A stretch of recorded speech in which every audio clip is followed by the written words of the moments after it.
right when you are about to say something that like pisses you off, you go, and I don't know what it is about you doing that, but it makes me want to be like, is it scary? I'm intimidating. I've been told I'm intimidating. It's just that you're like, I know when you're driving, coming. Like you're like, this guy. When I'm driving, I'm intimidating. I'm talking about in general. I think in general, no, you're like a whole 5'2". You're not very intimidating. Like, I'm sorry. I want you to put your phone up in the air like this and put it on selfie mode and then talk to it and see what you look like from up there. Fuck you, see Matt. if you're intimidating. I mean, Virginia's 6'3". That's different. Yeah. So. Yeah. I'm intimidating. I'm especially intimidating when Matt's like holding my forehead like this and I'm like. That's the Italian rage. Can you feel it? It starts like in the pit and it just raises up and I'm like, motherfucker. I must be Italian when I drive.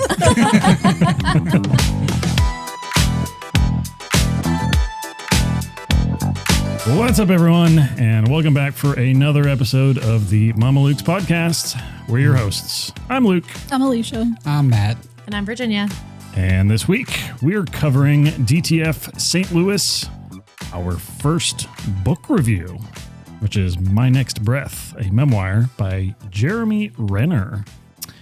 But first, all right, so last week when I was putting together last week's episode, I was putting a thumbnail together and I was looking up some images and I was looking for one for Crime 101. And then I saw this image from like an article about Crime 101. It was from 2023, so it was well before it came out. Guess who was in this image? It was Chris Hemsworth and oh my God! Now I'm various boobs. No. Pedro Just Pascal. one. Oh, okay. He was supposed to be cast as Mark Ruffalo's character. right. Okay. How do you think the movie would have been different?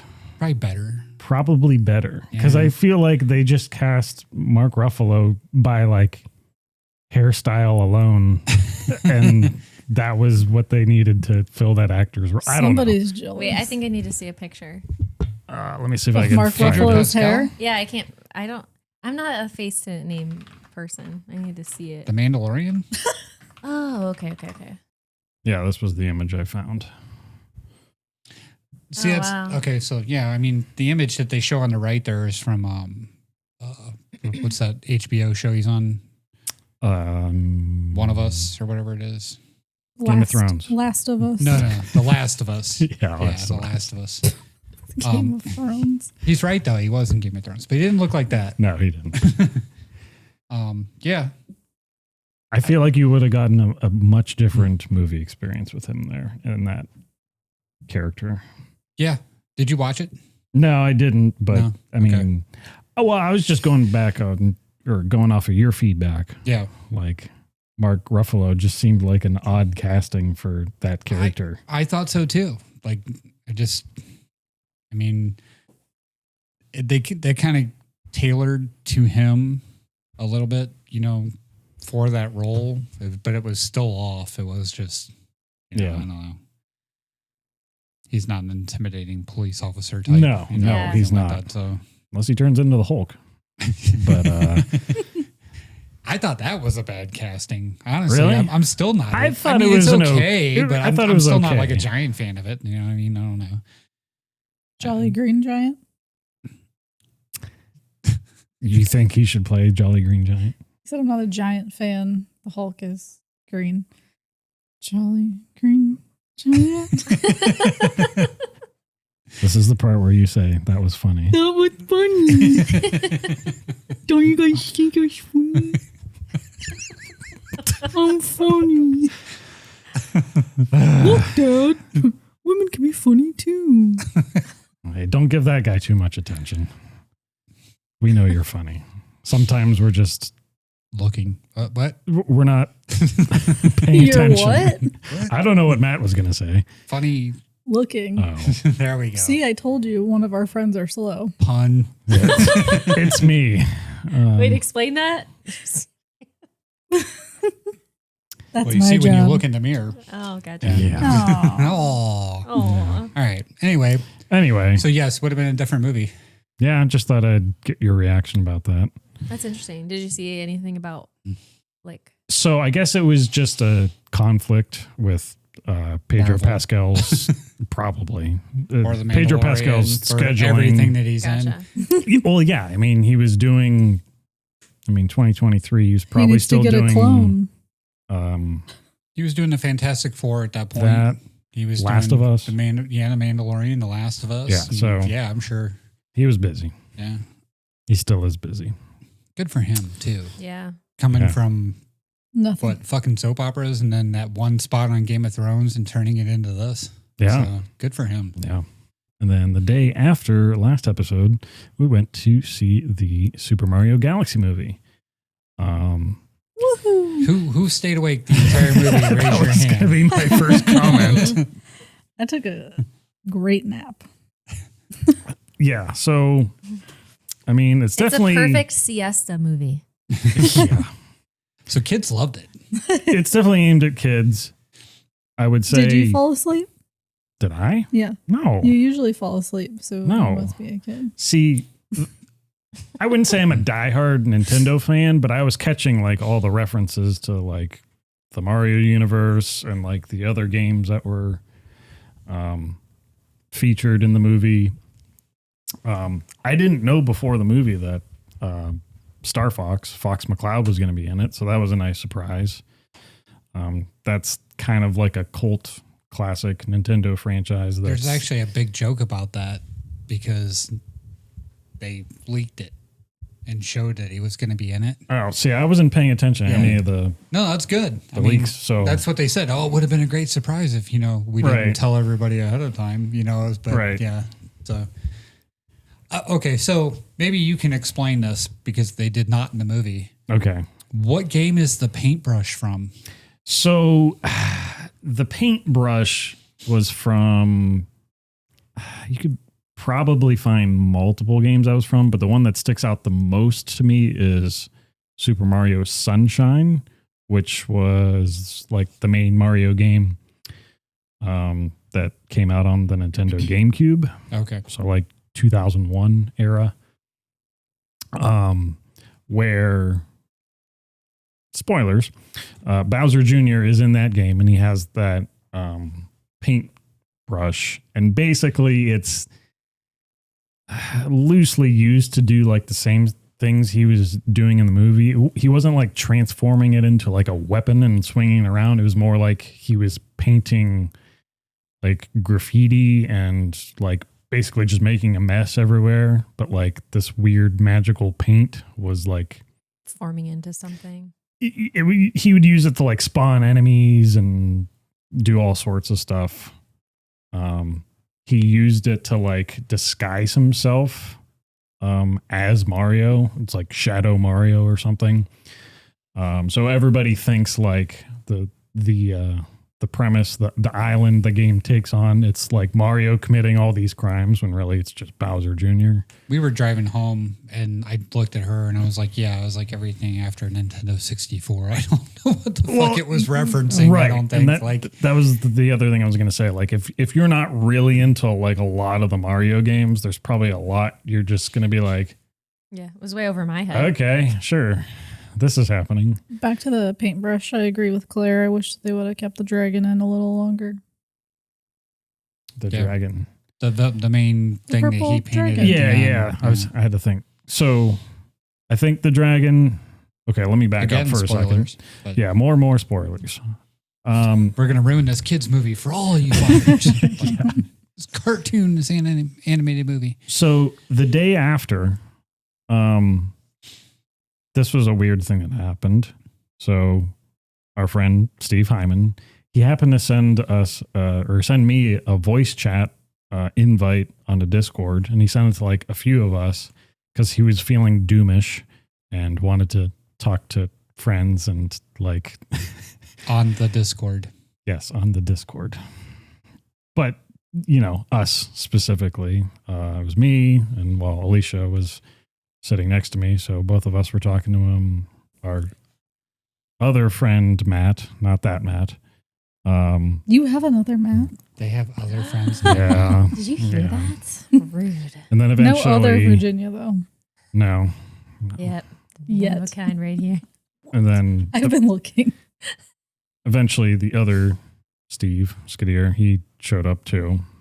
And we talked about this movie. So I think the thing that they're doing with this is they're trying to do like the whole MCU universe where they're trying to potentially like start making more movies with like all these different franchises and then bring them together. Charlie Day gets his own fucking movie. Which movie? Luigi. Oh gosh. Yeah. He's probably going to get Luigi's Mansion, the movie or something like that. I don't know. That's kind of what it seems like they could do. I don't think that'll work for The Legend of Zelda because they're about to put a live action one. So I've heard totally different casting ideas about that. Lots of different people have been linked to that. Linked. Yeah. Good play on words. Yeah. Oh, you mean like different people? Different famous people have been Linked. said that they should be cast as different people. Like okay. Everybody says, who does Princess Peach? Oh, that's Big-eyed girl. Yeah, exactly. From lots of different stuff. Peaky Blinders. Was she Really? I think so. Really? I know she was in that M. Night Shyamalan movie, Split. where's she? Emma. Right Anya there. Taylor-Joy. Yeah. Click it. Is it Anya or Anna? Anya? Anya. Wow, look at that. Okay, I saw it was Click, Anna. click movies. I think originally, before Mario, she was like supposed to play Zelda. Peaky but, Blinders. Oh, yeah. How about Bitches. Whoa. For 11 episodes. Gina Gray. Still never watched that. But anyway, Yeah. we're Tom Holland has been. People said he should play Yeah, Link. I've There's, heard that, a bunch actually. of different stuff. So Look, there's another Virginia on here. No Is there? picture. It could be you. There is no Virginia picture. Dare Jelinek, the yellow Luma, the super Star. The star. the Aw. squeaky voice. It's Virginia. That's Virginia. That's about right. So rating this movie, other than the nostalgia, well, I don't even care. Keep the nostalgia factor in it. One to siesta. Yeah, 1 to siesta. Actually, it'd be 10 to siesta. Yeah, I think that's how we just started reading the movies. 10 to siesta. Yeah, so 10 is good, and siesta is you went to sleep for the movie. I feel like one of the things we talked about is that there really wasn't a good plot. Like it was mostly just like It was chaos. yeah, it was chaos. What do they call that? When you give a fan what they want? Fan service. Yeah. Oh, That's what this movie was. It was a bunch of fan Yeah, service. it definitely was. If you're a big Mario Nintendo fan, Well, you got to keep the kids entertained. 9 out of 10. If you're not a Mario fan, siesta, I guess. So since you are a Mario fan, right? I am what would you rate not it? a diehard, but I'm somewhere in the middle. All right. I would say 8 or 9 out of 10. But you didn't like Die Hard. You gave this an 8 or 9 out of 10 on a movie scale? If you know the things that are going on, yeah, I think you would enjoy I don't think it was that hard to follow. Okay, not hard to follow. Like just catching all the references, like Okay. Well, everybody's being entitled to immersed their in opinion. the Mario universe and like seeing these characters and these enemies and actually have it in an animated film. I mean, Would you say an 8? probably an 8.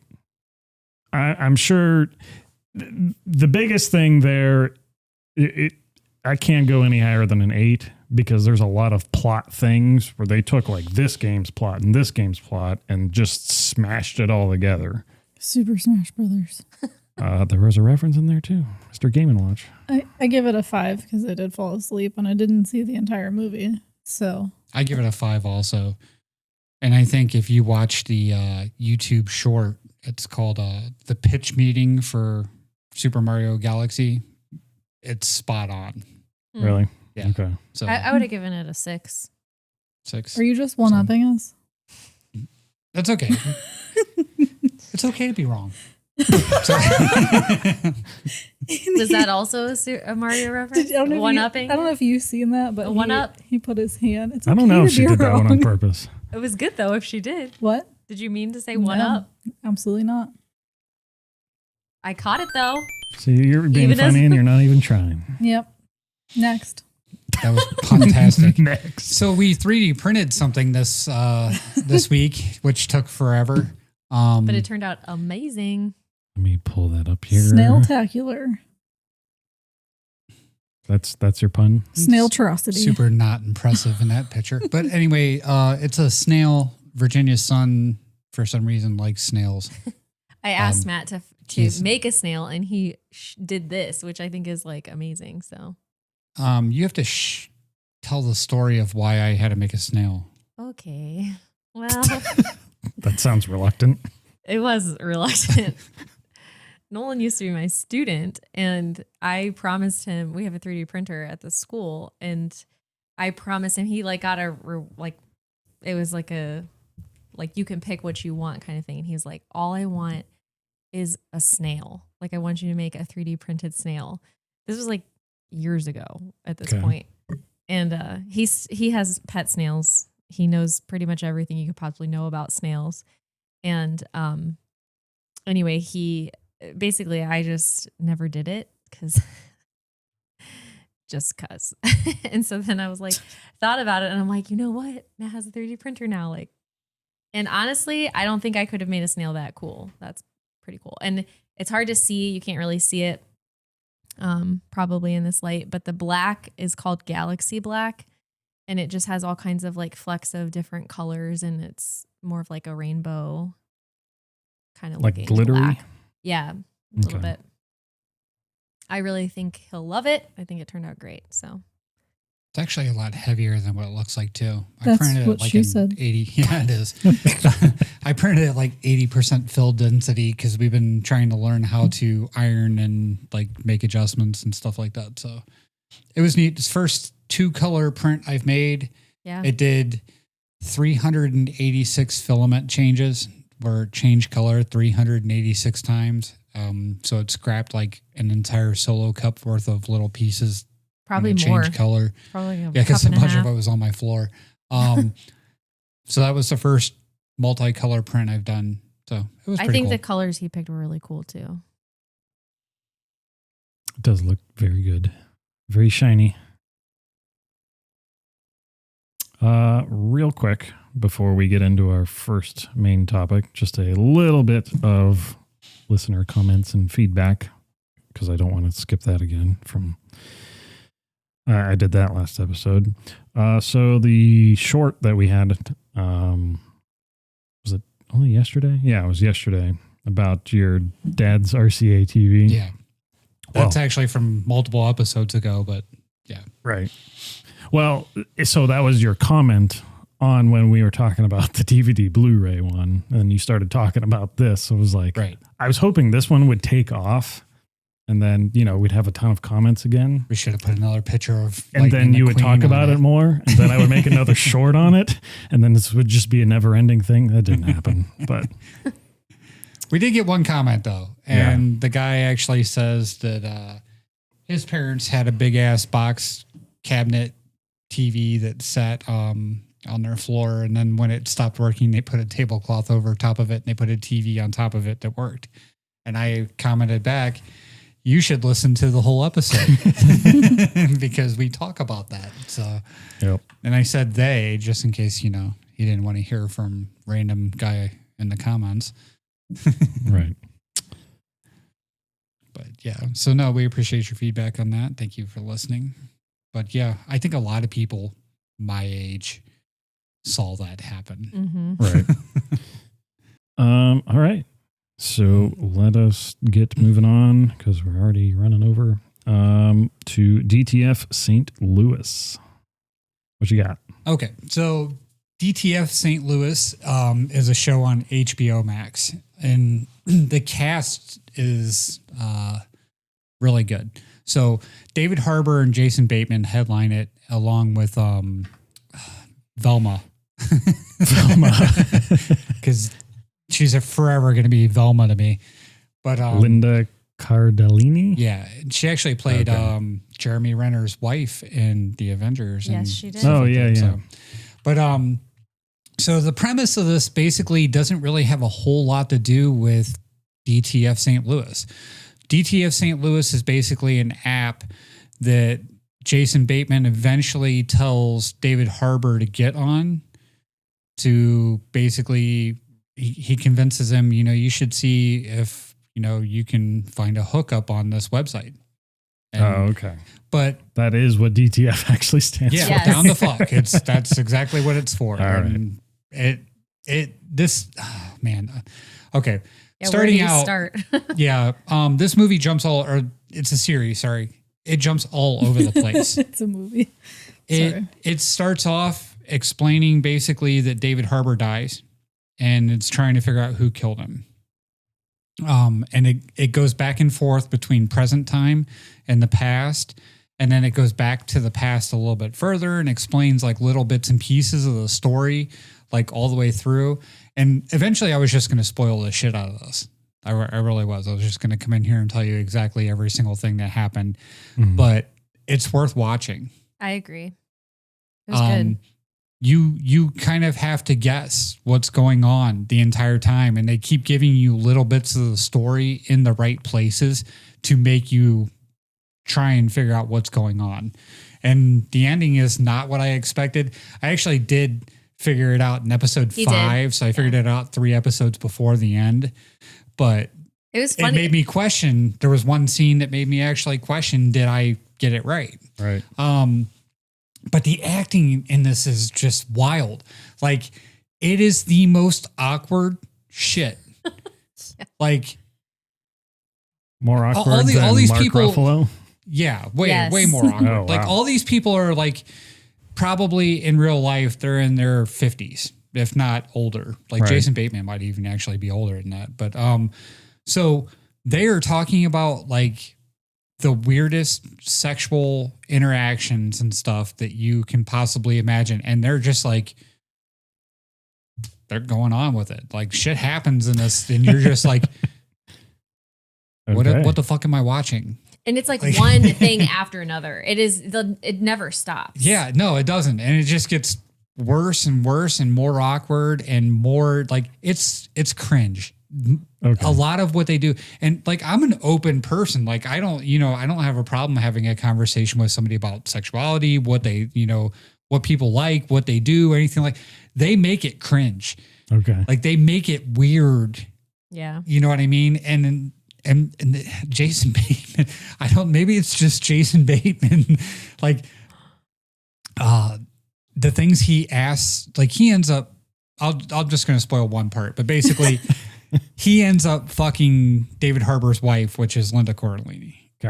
Okay. And like the whole interaction of how everything spins out of control from that, because these 2 police officers are investigating this murder and things keep coming to light and coming to light and coming to light. Jason Bateman is just like the most awkward person to have a sexual conversation with ever. And he like really, it's just, he makes you uncomfortable. Okay. Like, a lot of this is trying to be comfortable with yourself and, the way that friendships are formed and like how these people like, actually come to really care for each other because they're honest with each other and things like that. And it's like, kind of uplifting a little bit of the way, with that, but they do it in the most fucking awkward, cringy way possible. You know what I mean? It's like, but I mean, I don't know. Like you came in, like, I hate to tell you this, but you missed the first 4 episodes. Like I told you, you've seen almost as much as I have, but you missed like the first 4 episodes. So what Matt just described to you, I saw none of. Okay. But I came in and I still honestly really enjoyed. She walked in on this scene and it's like this. I walked in. He's looking up like Indiana Jones Playboy snakes. Like, what's going on here? Like this guy's doing a Google search for that, and this guy like is like naked in a bathtub. Spoilers. With like, Well, that's just where she walked in. That one scene. And it doesn't really have anything to do with the movie. It's just it was just like a naked man on his TV, and I'm like, what are you watching? I was like, okay. Like, Is all right, that Matt. Jason Bateman? No, it wasn't even it. Oh, okay. but it's true. I feel like I had a feeling I missed more than what you said. Yeah. But you were like, you described it. You told me what had happened up to that point. And I honestly, he describes things so well. I don't really feel like I missed all that much. Like, I'm like, oh, well, I don't need to see that anyway. Like, scroll down a little bit so you can see the one guy's name. Because we talked about this guy. It's not Skarsgård. It's Peter Skarsgård. oh yeah. He's in it too. And like, I love this guy. Like, he plays a different role in everything he does. And he was creepy as shit in this. Like, but he's just like, I'm just fluent in my sexuality and I'm proud of it and everything like that, you know, and it's just not like he does it really well for somebody that's played so many different types of roles to me. He's very versatile. Yeah. Joy Sunday is one of the police officers, and so I liked is her in Richard this. Jenkins. She's good in a lot of stuff. I thought she did a great job. Yeah, and she played the part perfect. Like, so like Yeah. Richard Jenkins is like, I've already solved this case. That's how it comes out right at the beginning. I already know what happened. This is exactly what happened. And he's completely wrong. And she keeps like, she's like an understudy or somebody who's from a different department. And they actually form this really weird relationship out of breaking this case and everything that comes out of it. And they have like this really super awkward conversation at the end of it. But that's the end of that's the complete end of it. Yeah, it's the complete end of the series. The two of those? Yeah.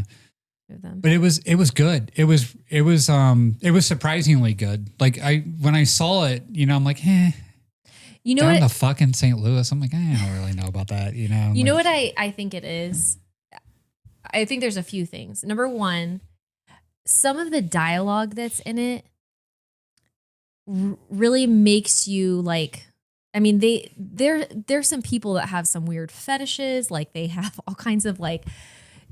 But they are very much like talking about real raw feelings. Oh yeah, it's super realistic. It's like, yeah, it's hard to explain like without ruining too much of this. So at this point, just stop listening if you don't want to know, because I'm just going to tell you some stuff. Oh God. So What were you going to say real quick? I was going to say, we could talk about this movie that we watched because it has a whole No bunch of Good Deed. actors and she's in it as well.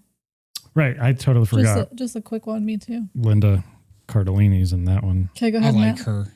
I don't think you I should. like I don't think you. I do. I like Velma. Yeah, I ain't I do. gonna lie. I do. Jinkies. But I don't think you should ruin this.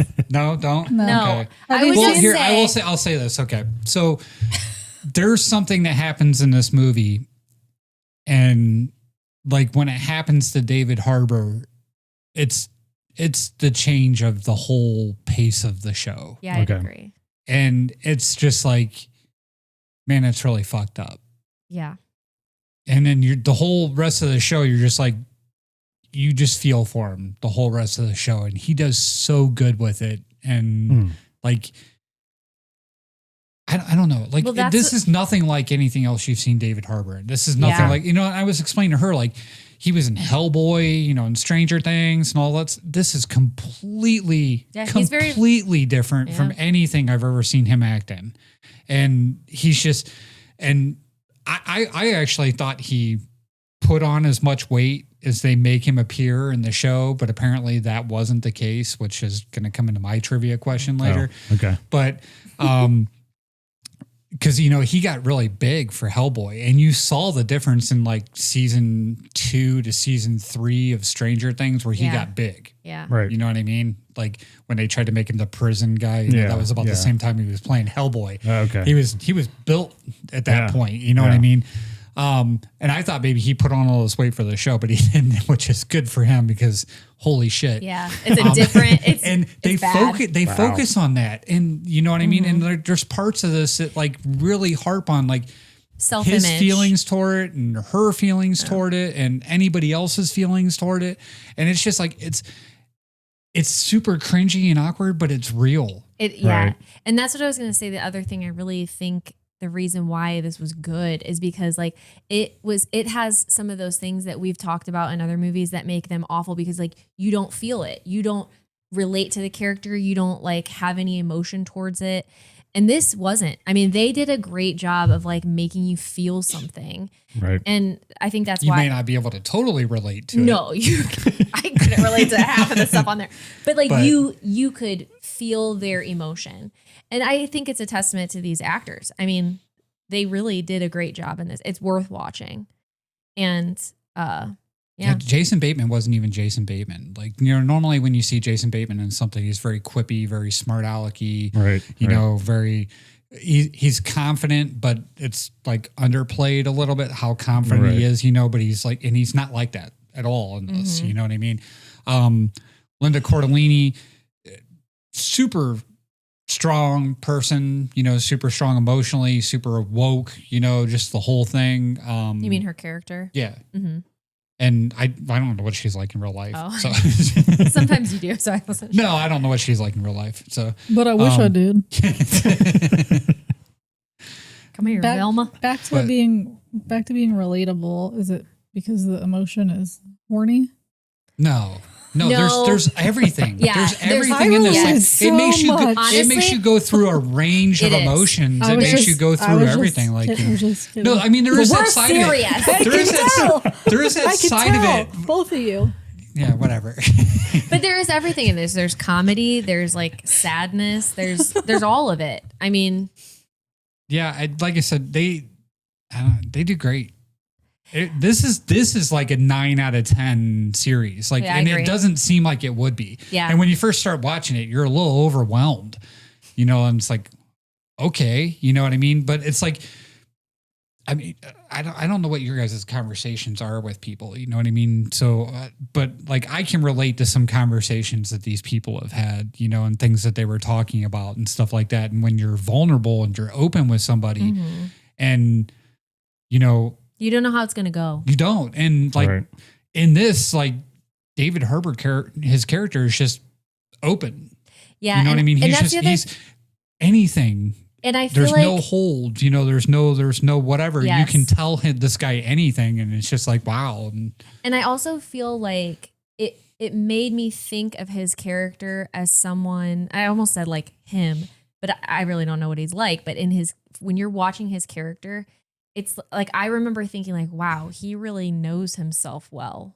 Like his character seemed to know what he was feeling and not be afraid to talk about it and things like that. And it was just, And there's parts of it you watch and you're like, man, he's a piece of shit. And then there's parts of it you watch and he's you're like, like, he's a saint. but he's a saint. He's a piece of shit with a heart of gold. You know what I mean? It's like, Matt's like, it's me. no, thanks. Oh, wow. All right, Alysha. Sorry. What? You want me to Piece sugarcoat of it? shit with a heart of gold. Look at it. I'm just kidding. Sorry. Apologize. I'm sorry, Mom. Okay.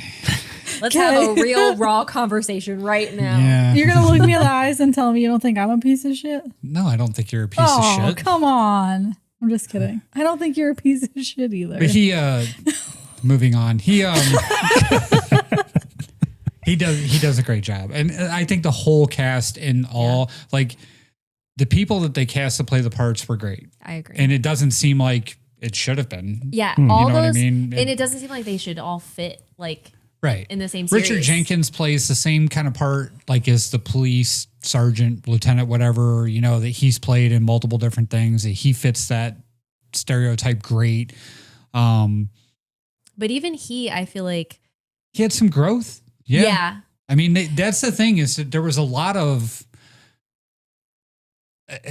honesty and a lot of growth. And like, you can't, I'm sure it was you a can't say a challenge. whole lot more without ruining it. Yeah, So, and I'm sure it was a challenge for these actors to really pull that off. Like I think they probably had to challenge themselves to do these parts. But I think they did it very well. Like I said, super awkward. And I've even thought about that too. Like, I don't even know what I would do, like asked to be in that situation, let alone Yeah. like. I was just looking at the creator of the show, Steve Conrad. I can't say I've watched any of his other stuff he's put out that he was the writer for, or Didn't Wonder win some awards or something like that? that sounds right. That has what's his Mhm. name, Owen Wilson. Yeah, I think I've Yeah. seen That would be the biggest thing I think I've seen him do out of that list that you scrolled through very quickly. No Good Deed movie. Lisa Kudrow. Velma. That's enough right there. Ray I'll watch Romano. Dennis Leary.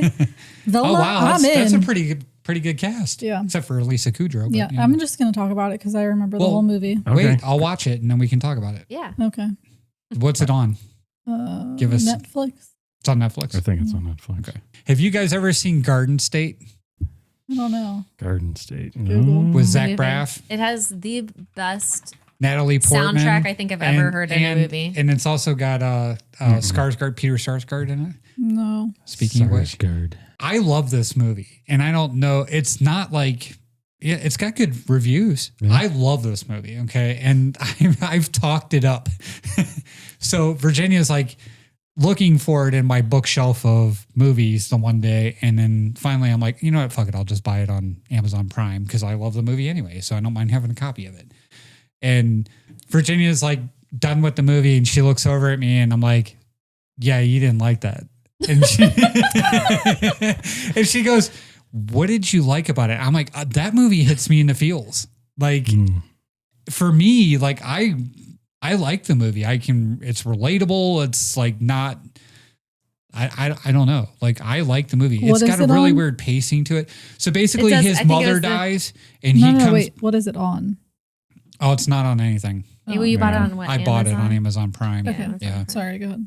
But basically, the premise of that movie is his mother dies, and then he comes back to his hometown, and it's the week that he comes back, and like his interaction with all of his old friends and his family, and he meets Natalie Portman, and like I don't know, maybe it's because it's Natalie Portman, I don't know, but I like the movie. So, I didn't dislike it, for the record. I just wasn't like, I think Matt was like, this is such a good movie. And then when I was watching it, I was I like, think it's such a good movie. I mean, that's probably in I feel my like- top 20 movies. I feel like there was something in the end too that I was like, I think because I it didn't had like a the happy ending. Oh, Because yeah. That's it what has it a was. happy ending, and she didn't like the happy I ending. didn't like the happy ending. I didn't think it was, I was like, no, that's not real life. Like, Not believable. it doesn't always happen like that. It doesn't always happy. It Like, usually every never once in a while, happens you like can be that. enthralled in a movie and like enjoy the movie. It doesn't have to be Sad and depressing. right. No, and I get it. It's not for everybody. It's really not. It's odd pacing. The soundtrack pacing takes was over weird. a lot. It does. Like they overplay the soundtrack over top of everything that's going on in the movie. But I think the best thing about this movie is the soundtrack. Okay. I really like the music. What's your And favorite it's song? it's popular because of that. Yeah, it's true. Yeah, like when it's got a popular soundtrack. It's like Forrest don't know. Gump. There's It's a one lot of of really those good ones. soundtracks that's got a lot of good songs. And it's a lot of good songs from that generation, like that Yeah. early 2000s like type thing. I don't But- want to wait for our lives to be. No, not that one. No, not that one. But All I think right, it's we're very. gonna cut that. no, we're not. Yeah. Everybody was just like, That's a reel right there. Just a dead silence after I think you it's do a the lot cricket of. voice. It wasn't a lot of caught like everybody off guard. popular music too. It was more like. No, it was a Not lot as- of it wasn't like mainstream music. Yeah. It was just shit that was good. It was pop culture, like Yeah. low end type things. It fit the pacing of the movie. right. But no, so like I know I have movies that like people don't love that are, but there's 88% of the people that watched the movie said it was good, Right. Right. and I actually agree with them for once. Sleepers is another one. Sleepers. I love that movie. Like Sleepers is in my top 5. Like the cast is phenomenal. Kevin Bacon. Yeah. Have you ever even Brad Pitt. have you actually written out a list? 1996. A long time ago. Because I like really want to see your This list. one was a Yeah. while ago. Yes. Yeah. Rob De Niro. Minnie Driver, Dustin Hoffman. Did you say Brad Pitt? Yeah, Oh, Brad, yeah, there he is. Brad Pitt's in it. Let's go up a little bit. Brad Renfro, but Jason Patrick, which he was super popular in that time period. But I made Rachel watch this movie. And this is a dark movie. I mean, it's And it's 2.5 hours. Yeah, it's a dark Wow, movie, that's and long. it will make you cry. Like, if you Which- this movie doesn't make you fucking cry, then something's wrong with you. Like, Well, it's from 96. Now I don't think I should watch it. It's from 96. Spoil. Short spoil. Why cry? So basically, these adult friends get back together because they were all molested in this children's prison Oh, wow. very violently, very You made horribly. Podcast Rachel just watch took a this. turn. I made Rachel watch it because, like, Poor Rachel. it's this big plot, like how all of them in their lives have been fucked up from this and the trauma that they've had and the different jobs that they went on to, and they no longer talk to each other and all this stuff. I think I would And- like that. But they like how Jason Patrick puts together this whole plot to get back at these people Oh, okay. and bring them to justice at the in the end. So it's but it gets fucking violently creepy at times. And like Rachel actually said, she's like, I had to stop watching it like 3 times. She was like, it took me like a month to get through the movie because Wow. she's like, I stopped watching it 3 times because of how bad it was. So, but it's, again, the cast in that is just fucking great. Wow. You know? So, and I cannot relate to that at all. I never experienced anything like that or anything like that, but they just do a great job in the movie. You know what I mean? So, Spoilers. just saying. Spoiler for Matt's life. Yeah. Matt's butthole. Wow. Bars and tone. Go. So, but yeah, I had a couple of minutes, so I'm gonna throw a couple extra movies. He in literally there. just got done saying he I doesn't know, mind I being vulnerable and open and whatever. That's not else. what the fuck I meant. That's not what they meant at all. Did not mean that. No? Oh. Do not make that a reel either. I won't. Thank you. I don't want to. But yeah, so 2 more movies. So I really more. like the TV show DTF St. Louis. And I think you should definitely watch Garden State and Sleepers if you have not. Like you guys said, it's from 1996. You've never seen it. No. Yeah, I mean, Lucas, you weren't even born. I was Yes, saying I was. he was 3. But yeah, so Maybe. yeah, you guys weren't watching movies like that in 1996. When did Die Hard Those are good came out? promotion. I was I was like, watching You're Die back Hard. on Die Hard No, again? you weren't. I was 30 years old and watching Die Hard. No, you weren't. I could have been. Die Hard was like I could have been watching 85 Die or Hard 3, 86. the one I liked. I could have Maybe been. you could have. It came out in 1995. Yeah. Only if you watched it on Christmas. No. Not Die Hard 3. I know. The first 2 Christmas movies. For the record, on a side note, I think that one of your topics one time should be your list of top like 10 movies. Just saying, just throwing it out there. Eh, We should have we'll a top see. tenner day. Top tenor day. And you should tell us the list beforehand so we can watch them all. Yeah, you guys are not getting through. Like, just get through those 2. We'll see. Yeah. One down. Check. Yeah, you got one. You still got to watch Sleepers. She didn't like it. I know. And you know what? It's not that I didn't my like list, most people probably It just wouldn't was like, not my but- favorite. It just wasn't my favorite. What's your favorite? Yeah, tell them your favorite movie so we can judge you real quick. Well, it's always been The Sound of Music, honestly. No, the second one about the whale or whatever. Oh, I didn't Free say that's Willy? I didn't say that's my favorite, but Free it's one of Willy? my favorites. It's a documentary. It's Oh. No, it's not Free Willy. Blackfish. I really like Blackfish.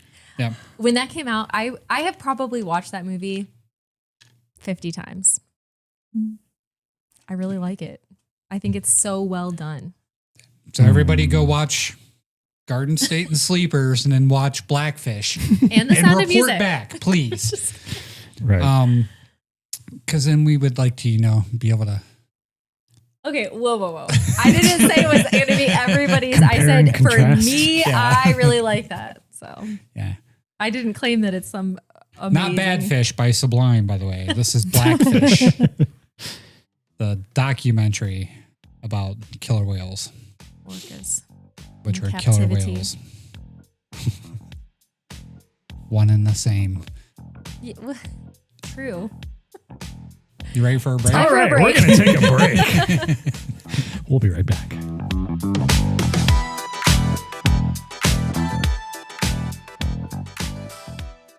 Support for Mamalukes is brought to you by Aspire Drinks. Looking for an energy drink that doesn't give you jitters and that inevitable crash? Aspire is redefining energy drinks with a better, healthier way to power your day. Unlike most energy drinks that are loaded with excessive caffeine and sugar, Aspire delivers a gentle, balanced boost with 80 milligrams of natural caffeine, half the caffeine of most leading energy drinks. Packed with essential vitamins and enhanced with biotin and ginger, the benefits are a no-brainer. They're enjoyable for any moment, at work, the gym, or on the go. Order now with free US shipping. Find them at aspiredrinks.com and use our promo code Mamalukes to get 20% off anything on your order. That's aspiredrinks.com and promo code Mamalukes to get 20% off your order. Welcome back. It's time for Sportsball. All right, around here we like to start with our Cleveland sports. So we'll brush over a couple of things, but then it'll get into the other topics here in a minute. So the Browns traded back. They traded with Kansas City, and Kansas City traded up and got a cornerback who the Browns weren't going to draft anyway. Not really sure who they thought they were jumping over there, but they picked up an extra third-round pick, which was awfully un-Brownsy of them. So they still got their guy, which was an offensive tackle from Utah. And then later on in the draft, they took a wide receiver. And during the break, I looked and they drafted another wide receiver. So now they're being very Brownsy. Spencer Fano, Casey Concepcion, yes. And the second guy, Denzel Boston, I think is actually a better wide receiver than the first guy that they took. So we'll see. That'd be interesting though. So they have no excuses there now that they have two very tall, very fast wide receivers. So can't blame it. Let's figure out who's going to throw to them, right? Yeah. which one of your multiple quarterbacks? The Guardians, they're winning currently, but they are 14-12. And they are just a very hard to figure out team, in my opinion. They played very well against the Orioles, who were not a bad team this year, or last year for that matter. And then they struggled really bad against Houston, and they always seem to struggle against Houston. I don't know what it is with that, but Houston took the better of the two series. But even the game that the Guardians won wasn't super convincing to me. They just didn't play great baseball. So I don't know. We'll see what happens with the Guardians. They're just above 500 now. I mean, you know, they can keep that pace and be in the low end of the wild card or, you know, the make the playoffs, but it's still early days. It is. Hopefully they figure it out. And hopefully our guy decides to hit another home run or, you know, do decent here pretty soon. Which guy? The Water? Yeah. Well, I mean, he got a 3 RBI triple the other night. Yeah. And he's hit decent. He's leading the team in RBIs. So, you know, Jose had, you know, another multiple game home run thing, actually took the lead for team lead for home runs. Yeah, we'll see. DeLauder has struggled though. He started off really, really hot in his first 7 games and he's not hit well compared to that. Okay. So I understand that's not a reasonable expectation of him to play like that an entire year. Yeah, I mean, but he's very hot and cold. Everybody's adjusting to him. He still reminds me a lot of Jim Thome. So he's either going to hit a home run or something very deep, and he's not going to do shit. He's going to strike out. So we'll see. The Cavs won their first 2 playoff games at home, and they looked really good. And then everybody was like, "Oh, the playoffs have a Cavs problem." And then last night they shit the bed. Like it was a close game all the way up until the end of the third. And in the fourth quarter, they just fucking fell apart. Yeah. But it was a close game going into the third because nobody was playing well. The Raptors were fouling a lot. You know, they weren't playing great other than Barnes. But Harden and Mitchell disappeared. Yeah. 13 points. And when they were on the court, they could not hit anything. And Strus was firing up contested shots like he was playing NBA Jam. Yep. Like he was throwing up shit from 5-10 feet beyond the arc and like people's hands in his face and still shooting shit like he was on fire, but he was missing everything. Yeah. There was one series that we watched like at the beginning of the fourth quarter where they missed 3 or 4 3-pointers on the same possession. They got offensive boards and then passed it back out, and the next guy missed. And then they passed it back out, and the next guy missed. It did not look good. I mean, I don't know. We'll see. It was very loud in there, though. I will say that. Like, Raptors fans showed out there in Jurassic Park. Like, they were loud. So maybe that played into it. I don't know, but hopefully this isn't like a typical hardened playoff thing like we talked about before. So there's still a lot of people I've seen that are still saying Cavs in 5. I hope so. I mean, we'll see. They got to take this next game in Toronto, and they can't go back and forth. Right. You know, because they'll be too tired going into the last series. Yep. But the good thing is if you look ahead in my notes here, the Pistons lost at home to the Magic, and the Knicks are getting beat by the Hawks right now. They're down 2-1 in that series. So both of those could be long series, which would help the Cavs.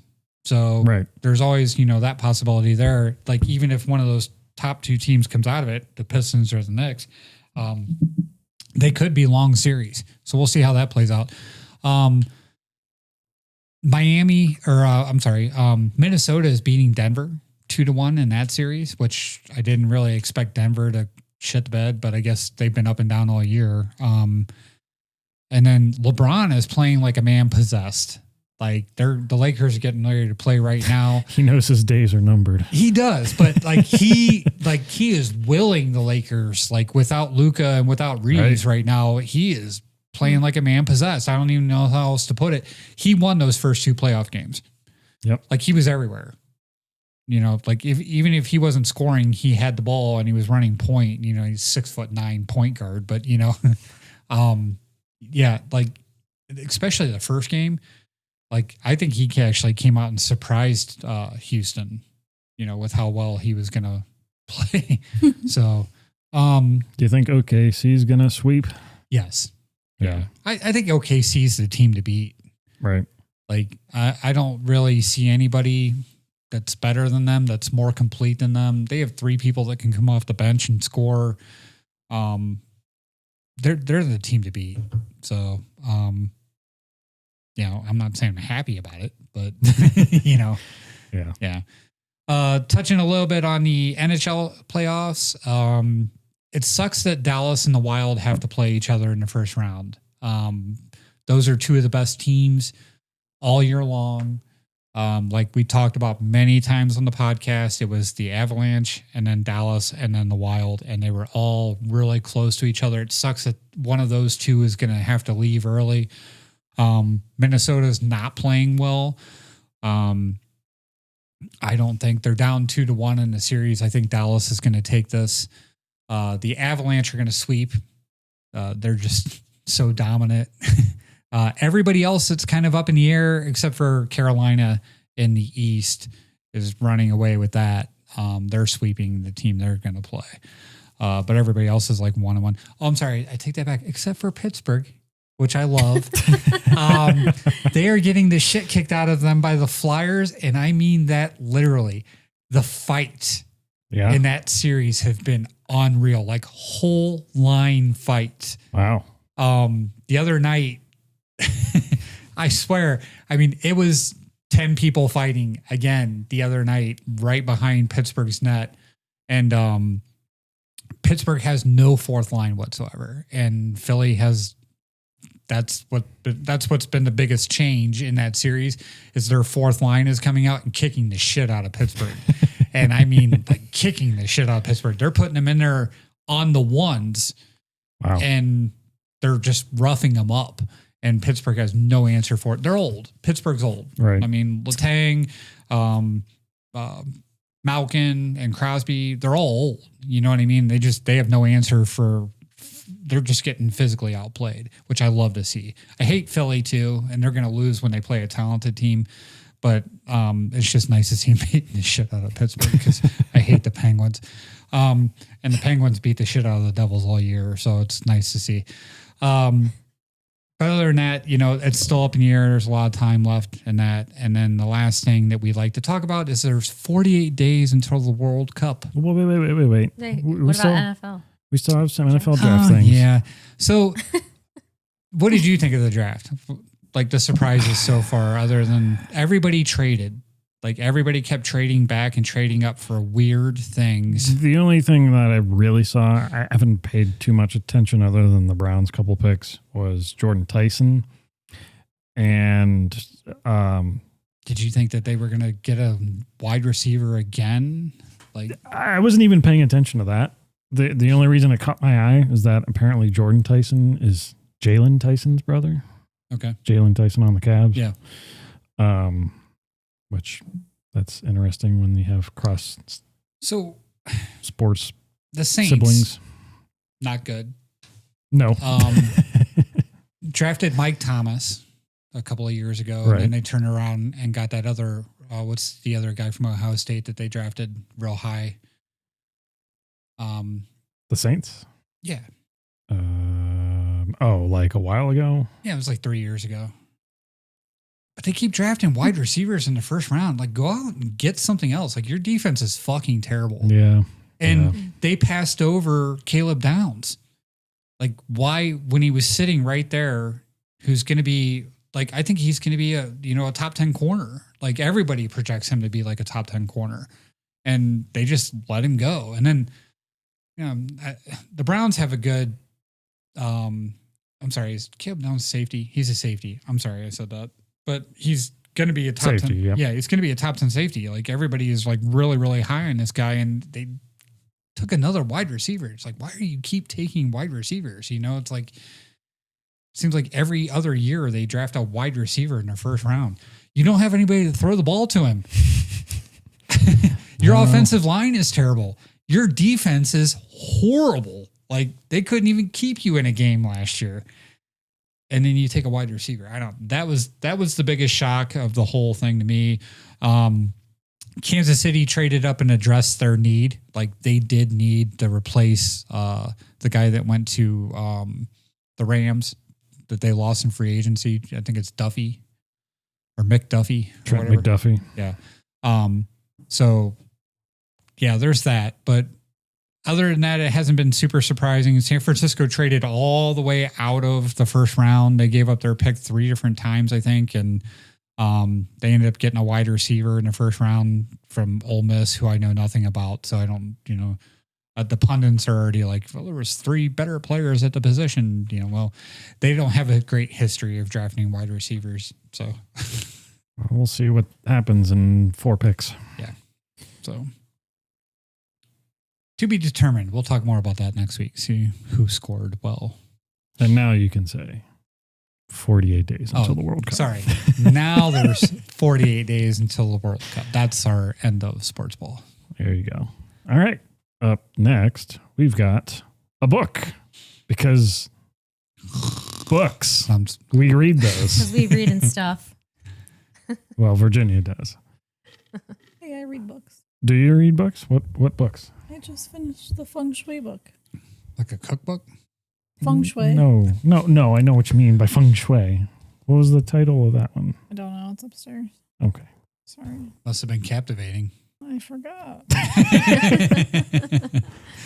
I always say that because I just forgot the You're title putting of me on my your book. spot. But let's go to Virginia for My Next Breath. All right. My Next Breath is a book. It's a memoir by Jeremy Renner. Got him. And if you have not heard his story, the reason I really like him is because he's Hawkeye, and I think he's really cool as Hawkeye. So I don't think I knew all of his story. And then I found out that he had been in like a really major accident and that he had written a book, and I was like, I want to read that. So I don't even remember when I got this. It's been a while. It's been a while, yeah. And I just kind of put it on the back burner, and finally I picked it up and decided to read it. Why did you pick it up and start to read it? Because Matt started reading. I walked into his house one day and he was sitting on the couch reading a book, and I was like, is everything okay? But then I was like, okay, this is great. Like, I love to read. So I was like, when he's reading his book, I'll just have a book over there to read. And so I picked this one up. So,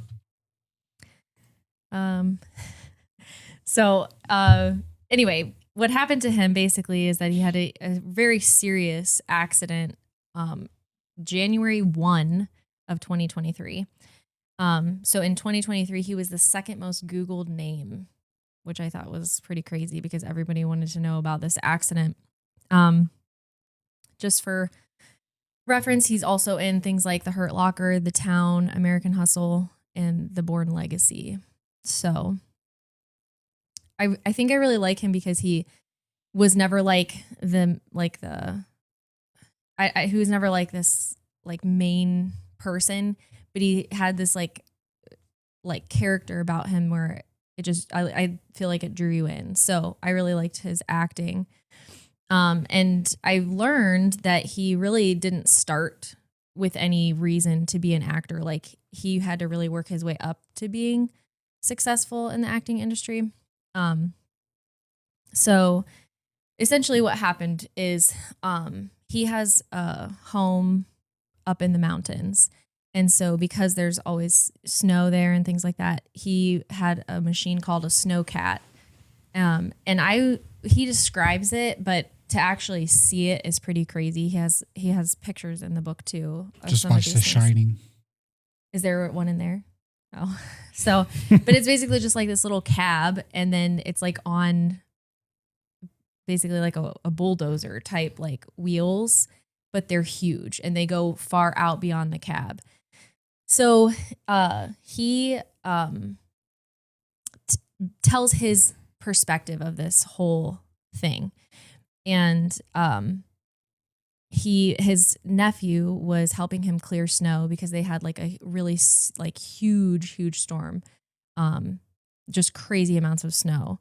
And so this essentially it was his error. He, tells this that he forgot to put like some safety lever on, and it started rolling. He stepped out of it for a second and had forgotten to put this like safety on or whatever. And it started rolling towards his nephew, and he realized like his nephew had nowhere to go. And it was basically going to pin him against this like Ford, it was an F-150. Yeah. So, he decided he needed to act, like do something about it. And so he takes, it's actually really interesting to see his account because, like you picture him as an actor where he is doing these like amazing feats. And actually I learned that he actually does a lot of his own stunts. Like 95% of his own stunts are done by him, when he acts. But in this case, like you picture like the movies where you're like running and trying to like jump in this cab and save somebody, right? But like he kind of says like, I wasn't Hawkeye in that moment. I wasn't an actor. There wasn't like, things like that. But he took this leap to try to get in there to stop this machine and missed and fell. It like his foot hit the like tank tread. Yeah. Thank you. And essentially he fell off and it rolled over him. This is like a 14,000 pound machine that rolled over him. Wow. With like these like teardrop, whatever they're called. Tank treads. Yeah.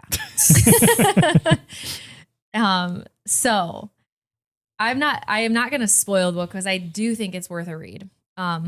He has a lot of different perspectives on things, and I think it's worth reading. But I am going to read what the injuries he sustained, because it's wild that he survived this. So he broke 6 ribs in 14 places. He broke his lower pelvis at 3 breaks. He broke his right ankle. His tibia was broken. And it was a spiral fracture, which I guess is like a really good bad one. Yeah. It's especially a bad break. His left ankle was broken. His right clavicle was broken and dislocated. His right shoulder blade was cracked and dislocated. So this was the crazy part too. The pressure actually made his left eye pop out of its socket. Jeez. And the thing is, this entire time he's awake. He's completely conscious through all of this. And he can see with his left eye, like it is still functioning, Right. but it's like outside of his head, which is just wild. So there's that. And he also broke his jaw and mandible. His left hand was broken. He declined the option for surgery on that hand. And the doctor agreed with the choice to have it self-heal. His left wrist was fractured. His left toes, there were 3 breaks, 2 middle toes broken, and left side of the foot cracked, which is like the metatarsal. So those are the broken bones. He had over, I think it was like 38 broken bones. His lungs were collapsed and bruised. His liver was pierced from one of the rib bones. His head had a major laceration at the back of the head. His right eardrum was possibly damaged. His right knee had major strain. They didn't know the extent of the injury. This is right after he goes in. So it does kind of clarify some of these things. And then his left eye had a contusion and impact. So that is like what his chart said, like when he looked at it for the first time after this thing. So in addition to that, he lost 6 quarts of blood, and he technically died because his pulse, I think it is, was like super low, like what they would say is dead. And that's when they found him. That's not even like, right. Yeah. So the crazy thing is they're like in the middle of nowhere, and there's this huge storm. So the other issue was that nobody could get to them. And his nephew ends up running to the neighbor, using their phone to call. Like he left him. And that's, again, he accounts that and what that felt like to be alone with all this going on or whatever. And the whole premise of the book is recognizing that his ribs are broken and his lungs are pierced. So like breathing, like he wasn't breathing for minutes. And I have a lot of respect for this because I tend to be like a panicker. And he said that if he had panicked in that moment, that he probably wouldn't be alive. Right. But he had to calm himself down and recognize, like, I have to figure out a way to breathe, basically. And it was kind of neat, his account. Like, it's not really, like, again, I feel like there's so many details in here that I'm not really spoiling a whole lot. But it reminded me of, like, where he kind of accounts, like, all these things in his life that led to that moment that helped him to be able to sustain this whole thing. And one of them was that, and he said this is like very unusual, but when he was like a kid, he actually went to Lamaze classes with his mom when she was pregnant. And so he had really over the course of his life learned to like be very purposeful in his breathing to calm him down and things like that. So essentially that's one of the things that helped him. And it was 45 minutes after this accident that they finally showed up and life flighted him out. And even that was a whole process. His nephew ended up like holding his arm in such a way that allowed him to, like, he said you can hear it on the 911 call. You can like actually hear him like moaning. Mm-hmm. But he's like, it wasn't like I was moaning. It was like, that is how I could get breath out, kind of thing. So it's again, it made me really think I always try to like put myself in people's shoes. Like, what would that be like? That's wild to even be his family or to be in his situation is crazy. And there's a whole lot more. I mean, there's so many details in it that are worth a read. But one of the things that I thought was also very interesting is he talks about something that he did in his life over the course of 10 years, which was he wholeheartedly believes that like fears hold you back from things, and that one of the best ways to overcome a fear is information, to know about something. And for 10 years of his life, he recognized that, and he's like an introvert. He's not very like outgoing or whatever, but he made a conscious effort to write down any fear that he felt. So it could be anything. And then actively pursue learning about it and overcoming the fear. And I thought, wow, that is very purposeful. And and it was anything and everything you could think of. Like he talked about, he was afraid of sharks. And so he ended up getting like his scuba diving license and eventually his like master diver's license or whatever it's called, and witnessed a shark eating a seal like right in front of him. And he was like, he's like, I was scared, but like I faced my fear and it can be anything. Like, and he's like, obviously some fears, like you can't necessarily overcome, like the fear of loss or the fear of success or the fear of whatever. But this idea and this like practice that he made for himself eventually got him to the point where when something came up that he was afraid of, it was like almost instinctual for him to just face the fear, like right away. He stopped writing it down. It was just more like a reaction to try to overcome it, which I thought was pretty cool. So, I mean, it's a really good book. There's a lot of like things that you learn about him that you wouldn't know otherwise. Like I didn't realize like he was actually an insanely good bowler as a kid. And he was so young that he would like get frustrated and ended up saying like, I don't want to do this anymore because it's not fun for me if I can't be like perfect at it. Right. So I think he quit his bowling career at like the age of like 12, I want to say it is. So, and then the one thing too, like it's, you know, he's very real in this. Like he said, he's like, I honestly wasn't sad, like if I died kind of thing. Like, and I didn't expect that, right? Because he's like, you know, what gives you the will to like keep going when you're like going through something like this? And he has some very like unconventional things that he did in his recovery and things like that again are worth taking a look at. But essentially what he says is that he didn't care if he died that day. But what kept him going was his daughter, that he wanted to be there for her. And, you know, he knew what it would mean for her to like not have a dad that could run around with her and actually it made me think of you while I was reading it. Cause like you're like that with Claire, where I feel like a lot of your motivation comes from your love for her. And that was very much like what like propelled him through all of this. And he has a really interesting outlook on it too. Like, even like, I want to say like a day after being in the hospital, he still had this like mentality, like instantly had this mentality of like, I don't want to get better for myself. I want to get better because he saw all of the effects that his accident had. And he doesn't call it an accident. He calls it an incident because he believes that everything like can be an experience you can grow from or whatever. But one of the things he saw was the effect that this had on all the people around him.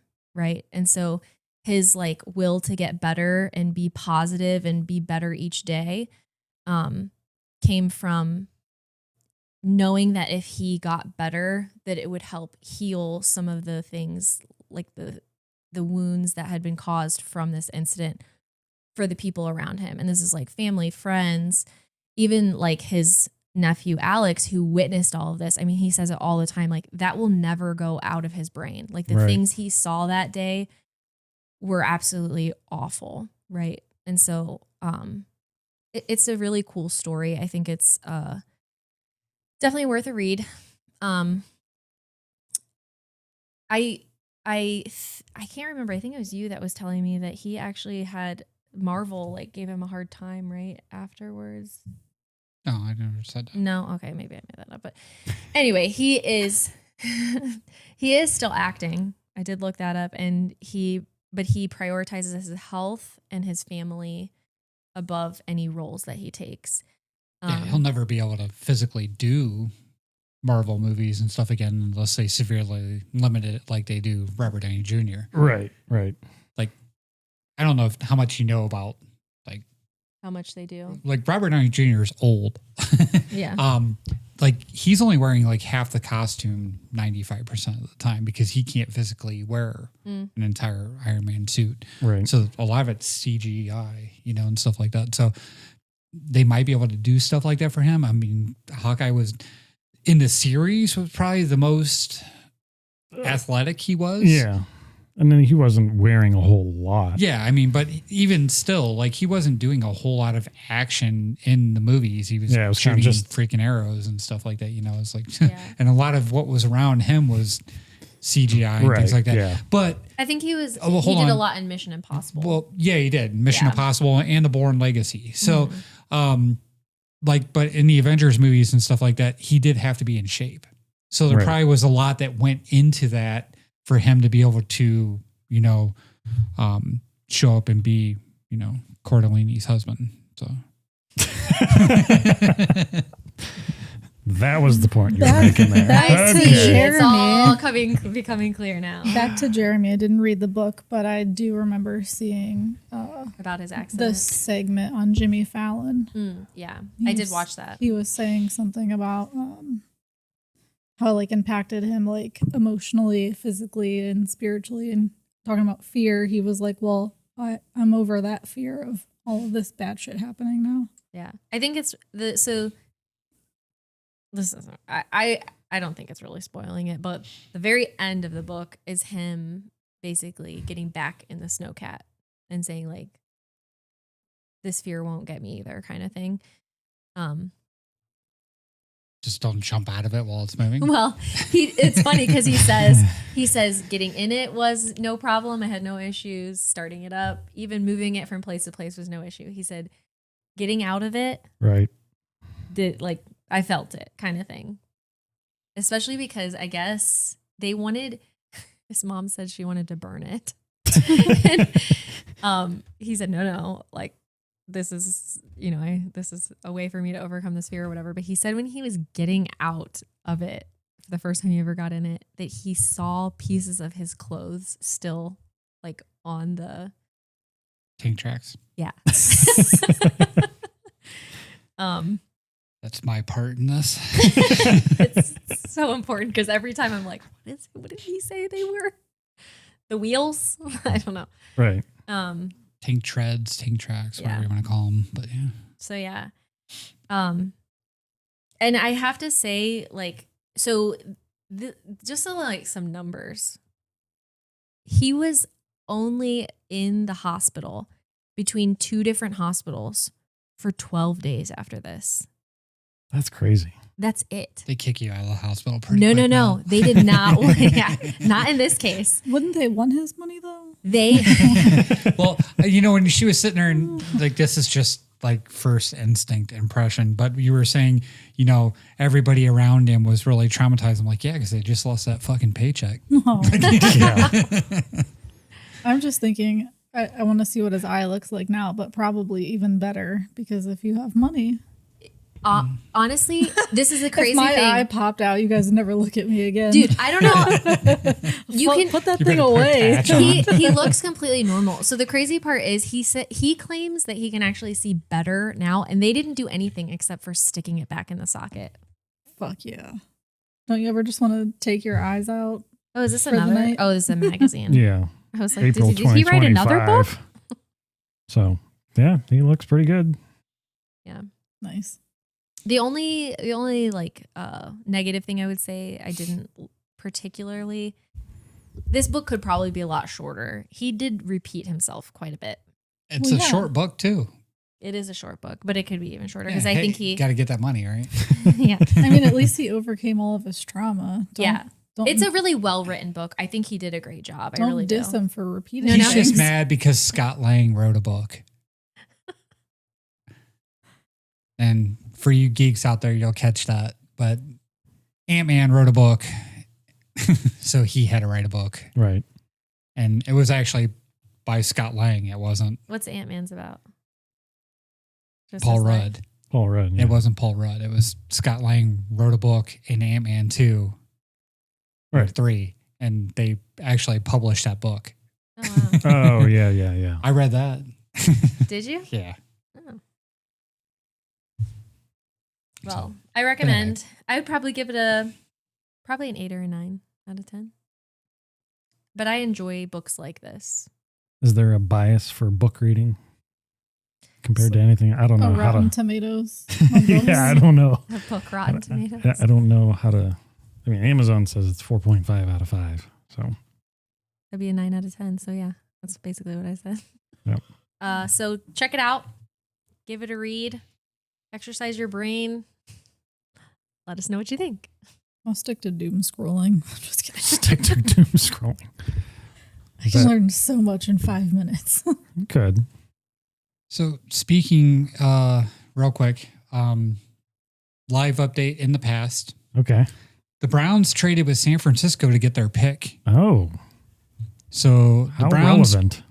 receive pick number 58, which was San Francisco's pick.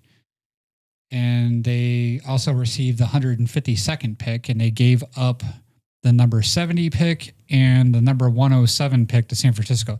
So now San Francisco has traded back 4 times Wow. in the draft. And you traded up to get a DB. He's actually listed as a safety if you look at it on Right. ESPN. Right. So instead of getting Caleb Downs when you could have, you're now getting a guy out of Toledo, Emmanuel McNeil Warren, who I know nothing about, but generally outside of the first round, you don't know much about a lot of people. But yeah, so Browns traded down to get this guy. I don't know who they were scared of taking him in front of him. And the Niners move back 12 picks and up 50 picks. So it's been an interesting draft. Yeah, I don't know much about him. I have no opinion. Yeah, okay. But yeah, just live update in the past. All right. Anyway, go Yeah. check out my next breath. Link in the description. And with that, we'll be right back.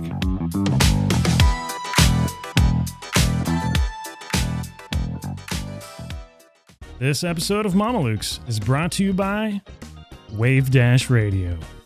If you're into video game or anime music, you should get tuned in. Whether you prefer the classics of Mario and Sonic, modern tracks of Halo or Kingdom Hearts, or the soundtracks of Full Metal Alchemist, Attack on Titan, and My Hero Academia, we've got a station for you. Featuring 4 separate stations, each with a curated playlist, you're sure to find something to jam out to. And the best part? You can listen for free. No strings attached, no asterisks. Just visit wave-radio.com to get started.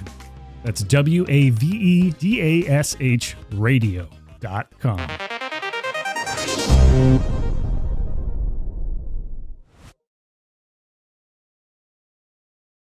Welcome back. It's time for trivia.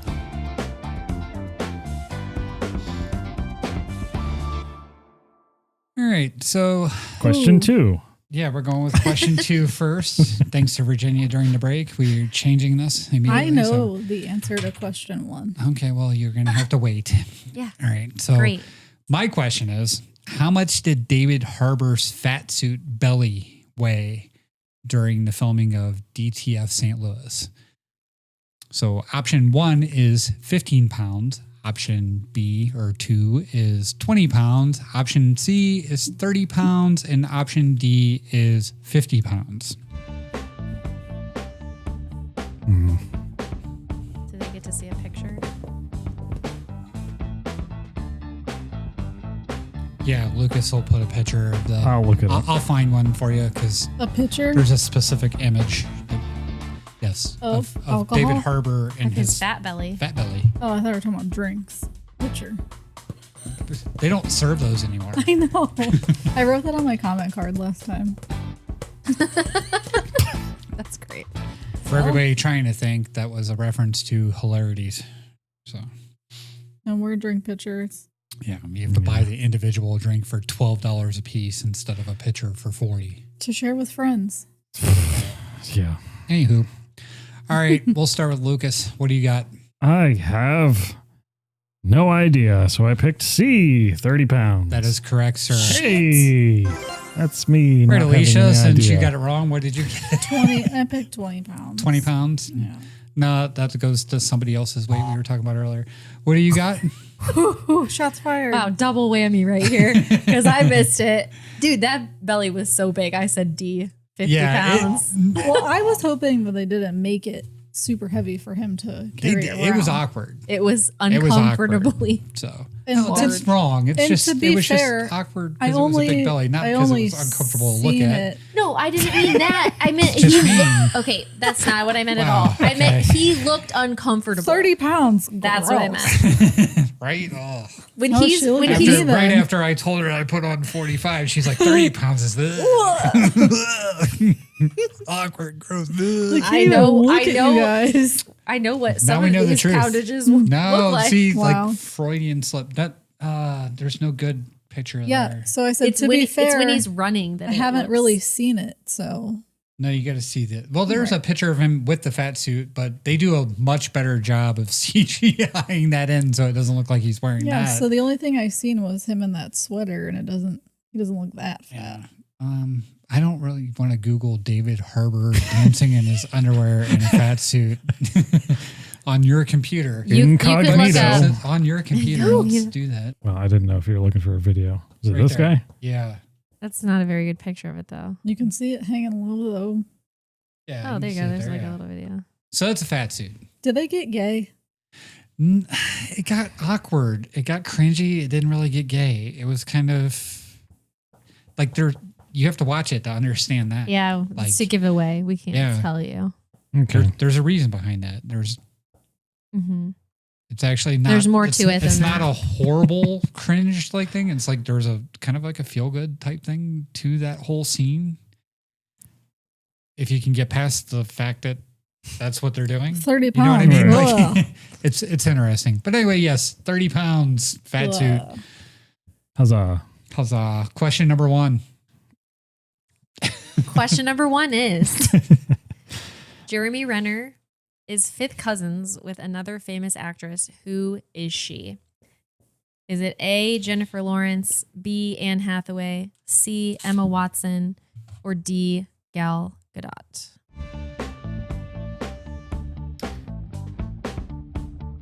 Might have been too easy of a question. Who does Jeremy Renner look fifth cousins with? I ask myself that every day.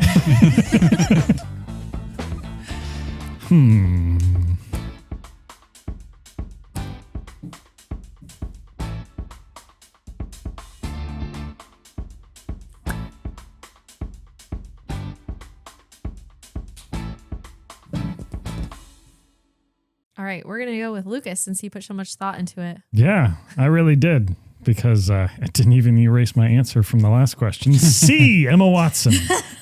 That is incorrect. Damn it. That would have been great. All right. Alysha knows it, so Matthew. No, I'm saving you for last. That Does was- Matt know it? I don't know. I put J-Law.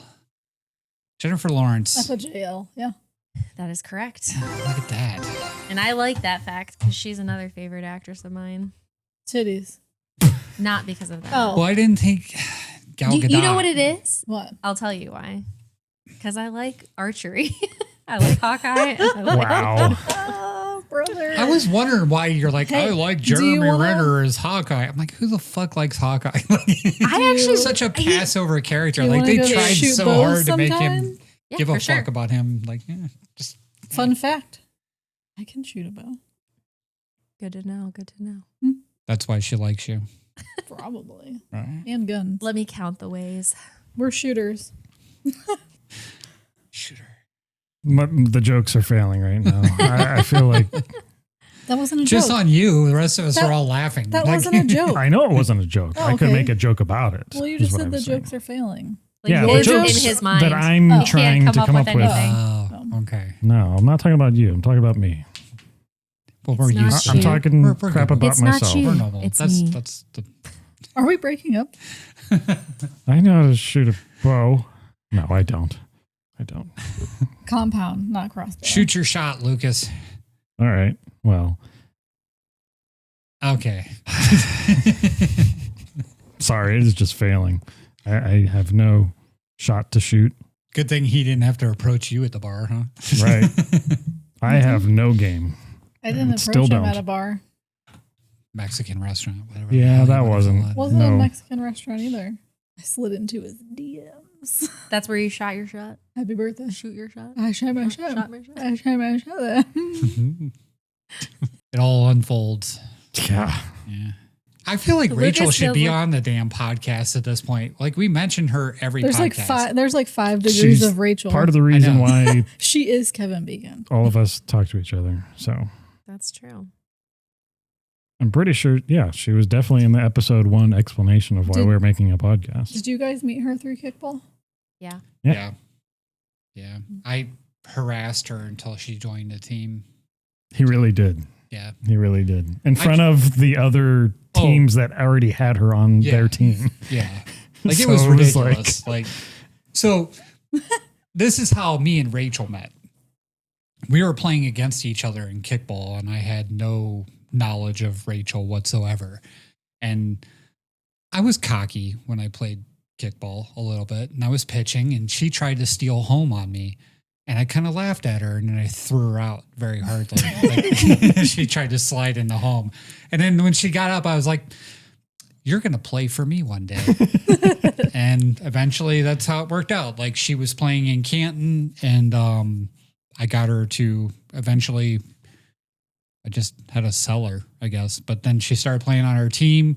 Now she's like one of my best friends, which turned into being one of her good friends, which she was already one of Alysha's friends. And so, yeah. And then I appeared. Looks like, hey, she's my friend too. Yeah, well, she introduced you guys. So, Right. Yeah. you know.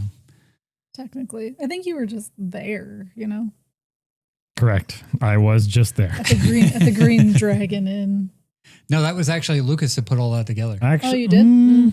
Did I? Did you No. invite me? No. The second time it was. The The first second time. time. I The think first time it was Rachel because Yeah, we it was were Rachel. okay. So after kickball ended, we were looking for things to do on Right. Tuesday nights. Right. Yep.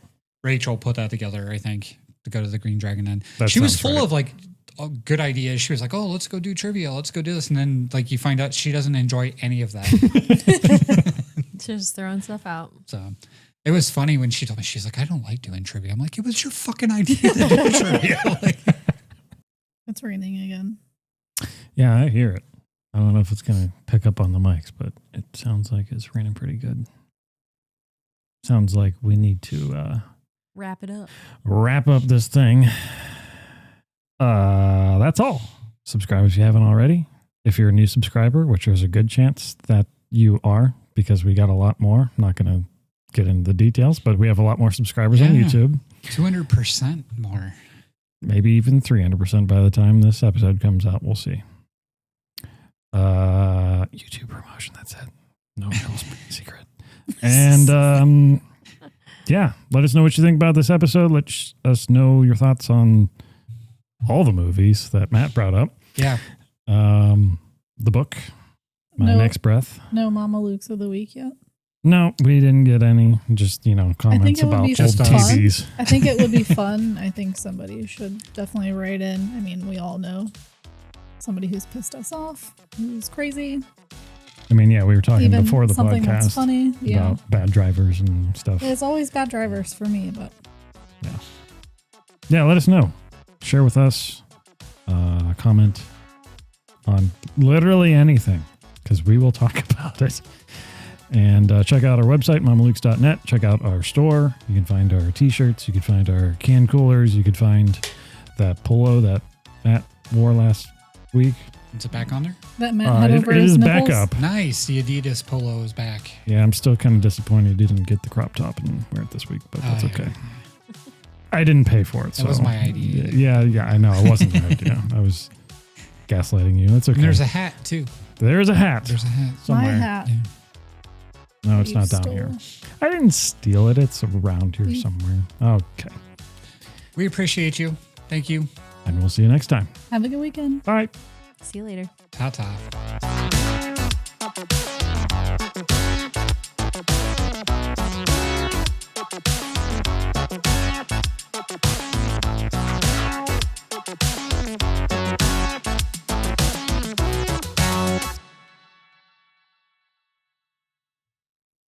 Bitches.